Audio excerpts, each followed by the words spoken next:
Bien-aimés dans le Seigneur, bonjour. Comment vaincre la tentation? Eh bien, bien-aimés, la tentation est une réalité que chaque chrétien, que chaque croyant rencontre.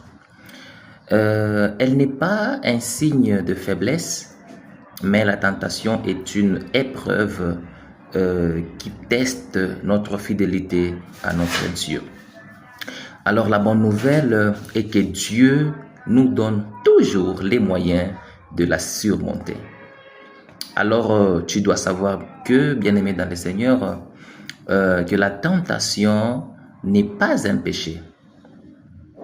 Être tenté n'est pas une faute, mais céder à la tentation conduit au péché. Lorsque vous lisez Jacques chapitre 14, le verset 15, vous allez comprendre.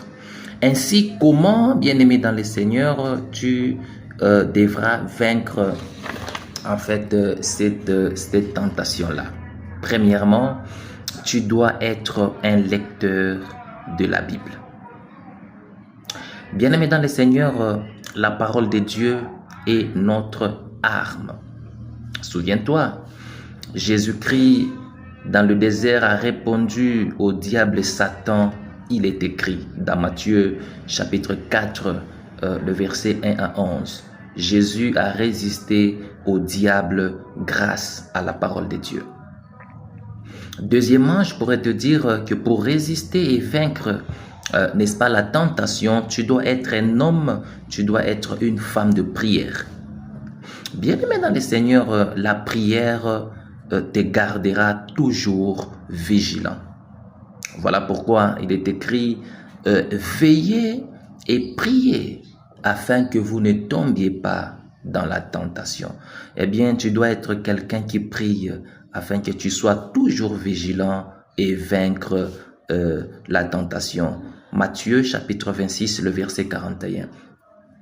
Alors, un autre point pour vaincre la tentation consiste à fuir les occasions de chute.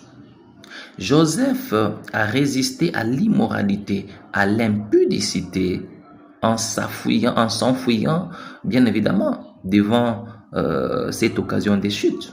Vous trouverez cela dans Genèse chapitre 39, le verset 12. Devant l'immoralité, fuis. Voilà pourquoi la Bible dit « Fuyez l'impudicité ». Bien-aimé, tu n'es pas expert. Devant l'impudicité, tu dois fuir. Et alors, tu vaincras cette tentation-là. Eh bien, le dernier